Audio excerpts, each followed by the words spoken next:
সাকিব আল হাসান ফিরছেন বাংলাদেশে। সাকিব আল হাসানকে আবারও দেখা যাবে বাংলাদেশ জাতীয় ক্রিকেট দলের জার্সিতে। ডিসিশন ফাইনাল, সবকিছু চূড়ান্ত হয়ে গেছে। বাংলাদেশ ক্রিকেট বোর্ড এই ক্ষেত্রে খুবই প্রোঅ্যাক্টিভ রোল প্লে করেছে। বাংলাদেশ সরকারও গ্রিন সিগন্যাল দিয়ে দিয়েছে। ফলে আগামী 11ই মার্চ থেকে পাকিস্তানের বিপক্ষে যে ওয়ানডে সিরিজ বাংলাদেশের, সেইখানটাতেই মিরপুরের হোম অফ ক্রিকেটে বাংলাদেশের ক্রিকেট ইতিহাসের সর্বকালের সেরা ক্রিকেটার সাকিব আল হাসানকে আবারও তার প্রিয় 75 নম্বর জার্সিতে ব্যাটিং করতে দেখা যাবে, বোলিং করতে দেখা যাবে, ফিল্ডিং করতে দেখা যাবে। এর আগে একবার যে সাকিব আসতে চেয়েছিলেন, আমেরিকা থেকে দুবাই পর্যন্ত এসেও যে দেশে আসতে পারেননি, তার চেয়েও কাছাকাছি এখন সাকিবের প্রত্যাবর্তনের সময়টা। এরকম আলোচনা গত কিছুদিন ধরে আপনারা শুনছেন না? গত এক মাস ধরে, ধরেন 24শে জানুয়ারি থেকে শুরু করে আজকে 27শে ফেব্রুয়ারি পর্যন্ত বিভিন্ন কোয়ার্টার থেকে, বাংলাদেশ ক্রিকেট বোর্ডের বিভিন্ন ডিরেক্টরদের মুখ থেকে, বাংলাদেশ সরকারের মুখপাত্রের কাছ থেকে, বিভিন্ন গণমাধ্যমে। আসলেই কি তাই? সাকিব আল হাসানের আশাটা কি এতটাই নিশ্চিত? আগামী 11ই মার্চ থেকে যেহেতু পাকিস্তানের বিপক্ষে ওয়ানডে সিরিজ, সেই সিদ্ধান্তটা তো খুব দ্রুতই নিতে হবে। সাকিবের ফেরা কিংবা সাকিবের না ফেরা হয়তোবা আগামী এক সপ্তাহ ম্যাক্সিমাম, এর মধ্যে চূড়ান্ত সিদ্ধান্ত হতেই হবে। সাকিব কি বাংলাদেশ ক্রিকেটে ফিরছেন? ফেরার ঠিক কতটা কাছাকাছি তিনি আছেন? কত পার্সেন্ট চান্স তার বাংলাদেশে প্রত্যাবর্তন করার, বাংলাদেশের জার্সিতে আবার খেলার, তা নিয়ে একটু আলোচনা করতে চাই। দেখুন, বাংলাদেশ ক্রিকেট নিয়েই তো আমি মূলত আলোচনা করি, বা যে কোনো ক্রিকেট সংক্রান্ত আলোচনার জায়গাটাই আমার থাকে বেশিরভাগ কন্টেন্ট জুড়ে। এবং যে কোনো কিছুতেই আমার একটা স্ট্যান্ড থাকে, আমার একটা অবস্থান থাকে। যেমন ওয়ার্ল্ড কাপ ক্রিকেটে বাংলাদেশে খেলতে যাওয়া উচিত কি উচিত না, আমার খুব ক্লিয়ার স্ট্যান্ড ছিল, বাংলাদেশের খেলতে যাওয়া উচিত, যেটা আমি এখনও মনে করি অবশ্যই বাংলাদেশে খেলতে যাওয়াটা উচিত ছিল। ঠিক তেমনিভাবে সাকিব আল হাসান বাংলাদেশের জার্সিতে আবার ফিরবেন, বাংলাদেশে তিনি আবার আসবেন, সেইখানটাতে আমার স্ট্যান্ডটাও ক্লিয়ার। আমি অবশ্যই চাই সাকিব যেন আসেন। আমি অবশ্যই চাই সাকিব আবার বাংলাদেশের মাটিতে তার এই দীর্ঘ নির্বাসন কাটিয়ে ফেরেন। আমি অবশ্যই চাই সাকিব বাংলাদেশ ক্রিকেটে এখনও যেন কন্ট্রিবিউট করেন, এবং সেই সামর্থ্যের জায়গাটা তার রয়েছে। একটা সিরিজের জন্য না, বিদায়ী সিরিজের জন্য না। আমি এখনও মনে করি যে আমাদের ক্রিকেটের যে অবস্থা, তাতে একটা সিগনিফিকেন্ট সময়, অন্তত পক্ষে 2027 ওয়ানডে বিশ্বকাপ পর্যন্ত সাকিব এই দলটাতে কন্ট্রিবিউট করার যোগ্যতাটা রাখেন। এটা হচ্ছে গিয়ে আমার স্ট্যান্ড, এটা হচ্ছে গিয়ে আমার চাওয়া। কিন্তু বাস্তবতা কি বলছে? বাস্তবতা সাকিবের এই আশার পক্ষে অনুমোদনটা কতটা দিচ্ছে? আমি বলছিলাম মাসখানেকেরও বেশি সময় ধরে এই সাকিব আল হাসান কেন্দ্রিক আলোচনার জায়গাটা চলছে, এবং বিভিন্ন ইতিবাচক কথাবার্তা বলা হচ্ছে। সেই ইতিবাচক কথাবার্তা 24শে জানুয়ারি শুরু হয়েছিল। সেই শুরুটা কিভাবে হয়েছিল সেই প্রেক্ষাপটটা আমরা জানি। বাংলাদেশ ক্রিকেট বোর্ড তাদের মিটিং শেষে এসে মিডিয়াতে বলে দিলেন যে সাকিবকে আমরা ফেরাচ্ছি, ফেরাতে চাই, আমাদের মনোভাবটা সেই রকম। কারণ ওই দিনই বাংলাদেশের যে ওয়ার্ল্ড কাপ টি20 আমরা খেলছি না, সেই সিদ্ধান্তটা হয়েছে। মানুষের দৃষ্টি ঘোরানোর জন্য তারা ওই কাজটা করেছেন। ক্লিয়ারলি আমি তখনও সেটা বলেছি, আমি এখনও সেটা বিশ্বাস করি, এবং আমি তখনও বলছিলাম, আমি এখনও বলছি যে ওই সময় বাংলাদেশ ক্রিকেট বোর্ডের সেটা ছিল স্ট্যান্ডবাজি। এই ডিসিশন তাদের না, এই ডিসিশন বাংলাদেশ সরকারের। এবং তারা ক্লিয়ারলি জানতেন যে 24শে জানুয়ারি তারা এই কথা বলছেন, 12ই ফেব্রুয়ারি জাতীয় সংসদ নির্বাচন।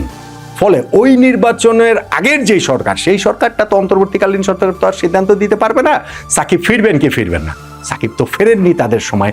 সাকিব তো আমেরিকা থেকে দুবাই পর্যন্ত চলে এসেও দেশে ঢুকতে পারেননি দক্ষিণ আফ্রিকার বিপক্ষে সেই বিদায়ী টেস্ট খেলার যে তার আকাঙ্ক্ষা, সেটা পূরণ করার জন্য। ফলে নতুন সরকারকেই সেই সিদ্ধান্তটা নিতে হবে।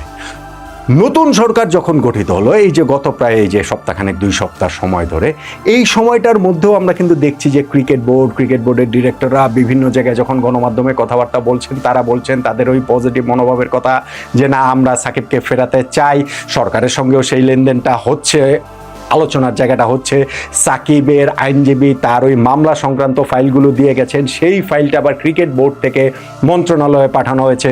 যুব ক্রীড়া মন্ত্রণালয়ের প্রতিমন্ত্রী আমিনুল হক তিনিও সাকিবের সম্পর্কে বিভিন্ন সময় ইতিবাচক কথাবার্তা বলেছেন। ফলে মানুষের মধ্যেও একটা আশাবাদের জায়গা তৈরি হয়েছে যে সাকিব বোধহয় সহসাই বাংলাদেশ ক্রিকেটে ফিরছেন।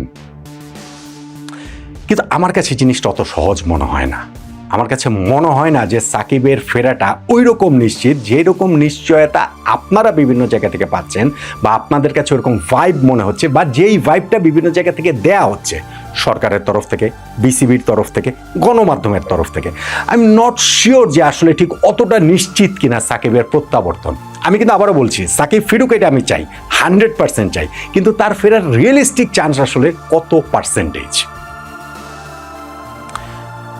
সিদ্ধান্তটা বাংলাদেশ সরকারের, সিদ্ধান্তটা হওয়ার কথা বাংলাদেশ ক্রিকেট বোর্ডের। বাংলাদেশ ক্রিকেট বোর্ড একটা স্বাধীন সংস্থা, তারা যদি কোনো প্লেয়ারকে মনে করেন যে না আমরা খেলাতে চাই, আমাদের দলে প্রয়োজন, তারা সেটা নিতেই পারেন। কিন্তু বাংলাদেশের মতো দেশে এইরকম সিদ্ধান্তের ক্ষেত্রে সরকারের সিদ্ধান্তটাই চূড়ান্ত কথা। ক্রিকেট বোর্ড স্বায়ত্তশাসিত সংস্থা হতে পারে, তার উপরে বাংলাদেশ সরকারের কোনো খবরদারি না চলার কথাটা কাগজে কলমে লেখা থাকতে পারে, কিন্তু বাস্তবতা ভিন্ন। বাংলাদেশে টি-20 বিশ্বকাপে খেলেনি, সেই সিদ্ধান্ত বাংলাদেশ ক্রিকেট বোর্ডের না, সেই সিদ্ধান্ত ছিল তৎকালীন তত্ত্বাবধায়ক অন্তর্বর্তীকালীন সরকারের।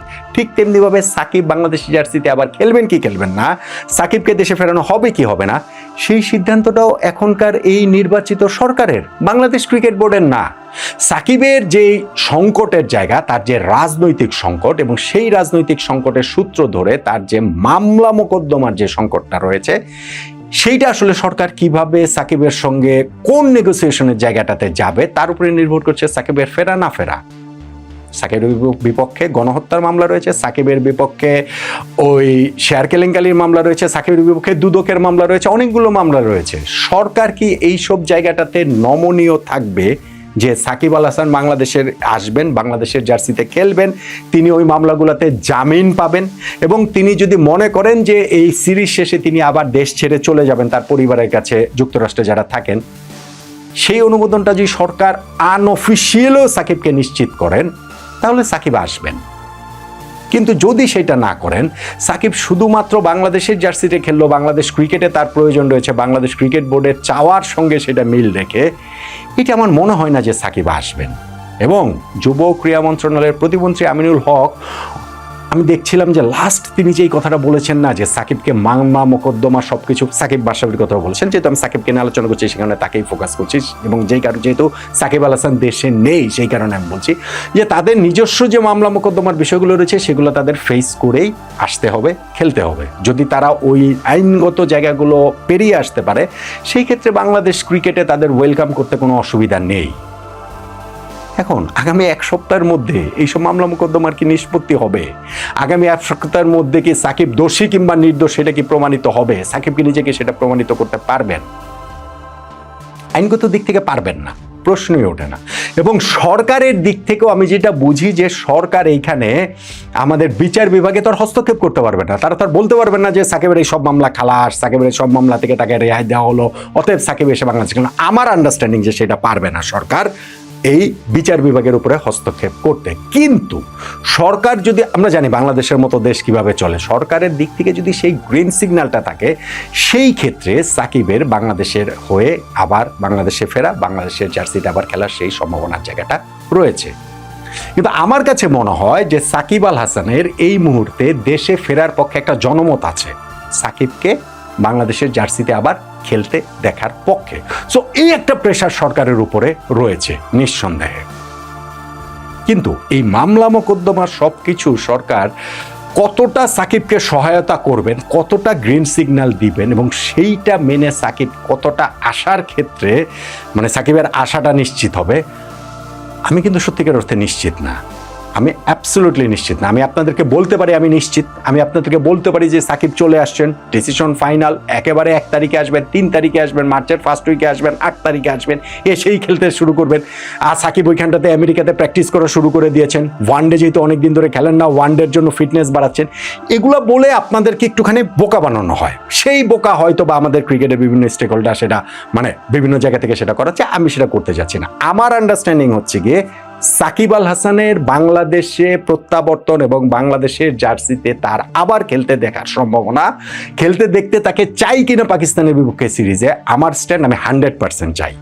কিন্তু সাকিবকে আসবেন, শেষ পর্যন্ত তার আশা হবে সরকারের গ্রিন সিগন্যাল, বিসিবি এখানে কিছু না, বিসিবি উৎপাদ, সরকারের গ্রিন সিগন্যাল এবং সাকিবের মাঝখানে এই পুরো জিনিসটা হচ্ছে। বিসিবি বড় জোর এখানে লিয়াজও করতে পারে, এর চেয়ে বেশি কিছু না। তাদেরকে সে কারণেই দুধভাত বললাম। তারা নিজেদের জনপ্রিয়তা বাড়ানোর জন্যই আর কি একটু সাকিব, যেহেতু জনমত সাকিবের ফেরার পক্ষে, ওই জন্য একটু পকেটে কথাবার্তা বলছে। আবার সময় ঘুরে গেলে আবার তারা মানে পোল্টে দিতেও তাদের টাইম লাগবে না। ভাই বগুড়া স্টেডিয়ামে দেখেছি না, সাকিব সাকিব মানে হচ্ছে গিয়ে চ্যান্ট হচ্ছে গিয়ে স্লোগান উঠছে, সেইটা বাংলাদেশ ক্রিকেট বোর্ডের যে অফিসিয়াল ফেসবুক পেজ, সেইখানে ওই ভিডিও আপলোড করা হচ্ছে, ক্যাপশন দেওয়া হচ্ছে যে এই মোমেন্টের জন্য কিভাবে ইগারলি সবাই আমাদের ক্রিকেট প্রেমী মানুষরা অপেক্ষা করে আছেন। অথচ এই কিছুদিন আগেই না সাকিব আল হাসানের পোস্টার নিয়ে স্টেডিয়ামে ঢোকার সময় সেটা ছিঁড়ে ফেলা হয়েছে, দর্শকদের সেগুলো নিয়ে ঢুকতে দেওয়া হয়নি, দর্শকদের সেই পোস্টার ছিঁড়ে ফেলা হয়েছে। এগুলো ঘটনা ঘটেছে না? ফলে ক্রিকেট বোর্ড এখন যেটা করছে সেটা জনমতের হাওয়ায় ভেসে তারা জাস্ট একটু খালি জনপ্রিয় হবার জন্য এই কাজটা তারা করছে। তাদের হাতে কোনো খেলা নেই। এটা অ্যাবসলিউটলি গভর্নমেন্ট এবং সাকিব আল হাসানের ইস্যু। এবং সেই জায়গাটাতে আমার চাওয়া সাকিব আল হাসান বাংলাদেশে ফিরুক, সাকিব আল হাসান বাংলাদেশের জার্সিতে আবার খেলুক, পাকিস্তানের বিপক্ষে সিরিজে যেন খেলে, আমি 100% এটা চাই। কিন্তু বাস্তবতা আমার কাছে মনে হচ্ছে অ্যাবসলিউটলি 50-50। একেবারে 50% চান্স সাকিবের ফেরার, 50% চান্স সাকিবের না ফেরার। এখানে 51% কোনো দিকে আছে, আমার কাছে সেটা মনে হয় না অ্যাজ অফ টুডে। আমি এই 27শে ফেব্রুয়ারির কথা বলছি। ইনফ্যাক্ট এই পুরোটা সময় জুড়ে আমার কাছে কখনোই মনে হয়নি যে সাকিব আল হাসান ফিরছেনই। হ্যাঁ, অবশ্যই তার ওই যে আইনজীবীরা ওই ফাইলগুলো ক্রিকেট বোর্ডে রেডি করে দিয়েছেন, সেইটা মন্ত্রণালয়ে পাঠানো হয়েছে, গভর্নমেন্ট এই ব্যাপারে হচ্ছে গিয়ে একটু মানে কি বলে চলে যে আলাদা করে দেখবেন সেরকম একটা জায়গা তৈরি হয়েছে। কিন্তু এই সব কিছুর পরও আমার কাছে মনে হয় সাকিব আল হাসানের বাংলাদেশের ফেরা এবং বাংলাদেশের জার্সিতে আবারও তাকে পাকিস্তানের বিপক্ষে দেখা যাওয়ার সম্ভাবনা আমার কাছে মনে হয় 50-50, অ্যাবসলিউটলি 50-50। কিন্তু আমি 100% চাই সাকিব ফিরুন, এবং আমি 100% জানি সাকিব আল হাসানকে আবার বাংলাদেশের জার্সিতে দেখা যাবে, যাবে। পাকিস্তানের বিপক্ষে সিরিজে যদি সেটা নাও হয়, আবারও সাকিব আল হাসানকে বাংলাদেশের জার্সিতে অবশ্যই দেখা যাবে বলে আমি 100% মনে করি।